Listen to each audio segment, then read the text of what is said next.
The Cleveland Browns got some great news earlier this week, and by the Cleveland Browns, I mean exactly that. The Browns, the ownership group of the Browns. I'm sure you've seen it by now, but Jimmy and Dee Haslam are doing backflips at their old age because the lawmakers down in Columbus approved $600 million in state funding.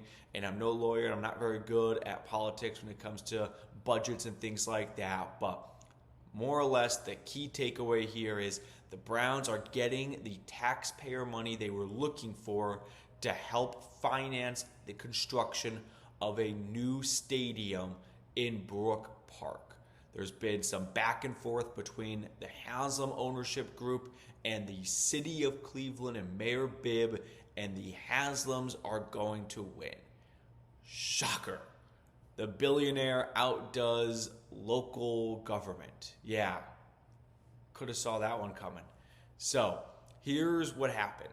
One, the city was threatening, not even threatening, they were suing the Browns for violating the Art Modell law, which was put in place to prevent other teams in Ohio from leaving, right? That was the spirit of the law, was we don't want anyone going to Baltimore again.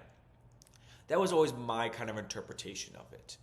I don't believe the Browns moving from Cleveland to Brook Park was the same as what Modell did from Cleveland to Baltimore.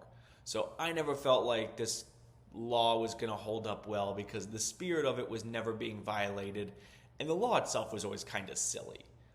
It's just not a very common law to see, right? You see laws for, murder and for shoplifting, and then there's Art Modell law. Like, yeah, I'm sure a judge would love to preside over this. But the Art Modell law got refined in this new state budget announced, which was approved by both sides in Columbus. Looking over my notes right now. Yeah, the state Senate and the House of Representatives. So it's got the green light, $600 million for the new Browns indoor stadium.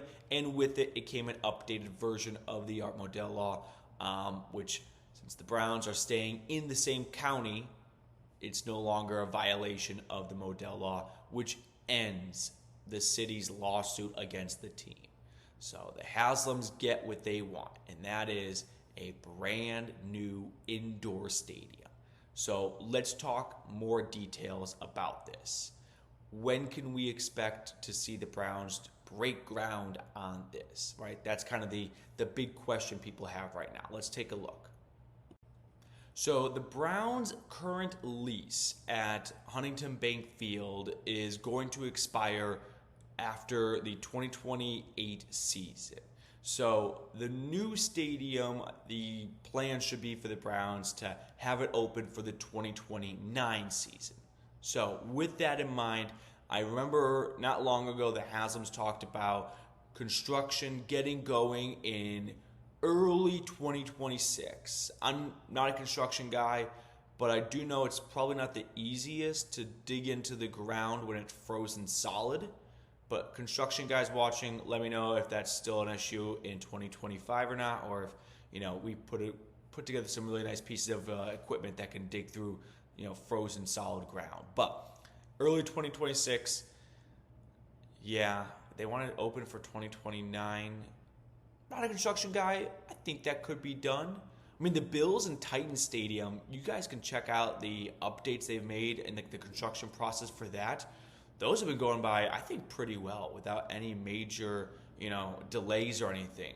Meanwhile, it was the Raiders Stadium, I think, had some delays, right? There was a stadium that was like, maybe it was the Rams Stadium. Because they had to I think it was the Rams, it was SoFi. Because they had to push back when the Rams would host the Super Bowl. That sounds right. So there's an idea of timeline for you guys here. My 2 cents on the whole thing. I should have kind of offered up my opinion earlier. I'm excited for the new stadium. I know it's not, universally loved to see the Browns leave the lakefront for the suburbs, and I get that. It's an awesome visual. It's a great, landmark in the downtown area to go. We got our team stadium right here, kind of in the thick of things.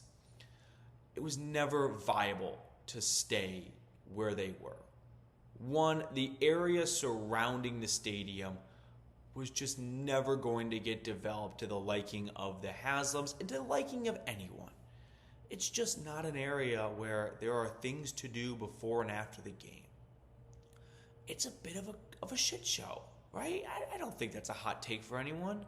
You've got the museum next door, but there's not a scene of hotels, bars, and restaurants and things like that. It's a bit of a mess to have to walk to from downtown. It's not ideal. Can we agree on that? Even if you like it where it is, we can all agree that it's not an ideal setup right now.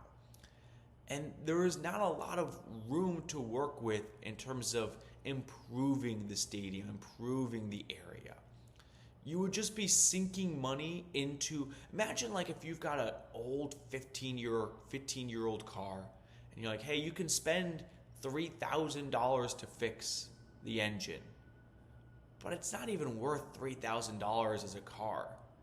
That's what the city was trying to do, was just keep putting money into a stadium that it wasn't financially viable, or it just didn't financially make sense to devote that type of spending to something that was never going to seriously improve the condition of the stadium. The stadium itself, you go back to 99 when it opened, it was rushed, right? Browns were coming back, and they had to cut corners during that construction period. And think about some of the embarrassing things that have happened. Like there was it's a small story, but you got skunks hanging out in this stadium, right? It's not one of the better stadiums in football. And tossing in $50 to $100 million from renovations over maybe a 10-year span is just not a good use of taxpayer money.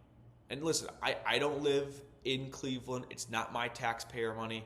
So I understand people who do pay taxes in the area wanting to have a bigger say in things. Completely agree with that. But from an outsider's perspective, it didn't really make sense to keep sinking taxpayer money into that. And I like the idea of moving to Brook Park. Now, moving to Brook Park comes with a dome. And this is where you lose a good chunk of the audience, because AFC North football is supposed to be played outdoors in the cold. Has it worked out for the Browns, guys? Come on, let's be honest here.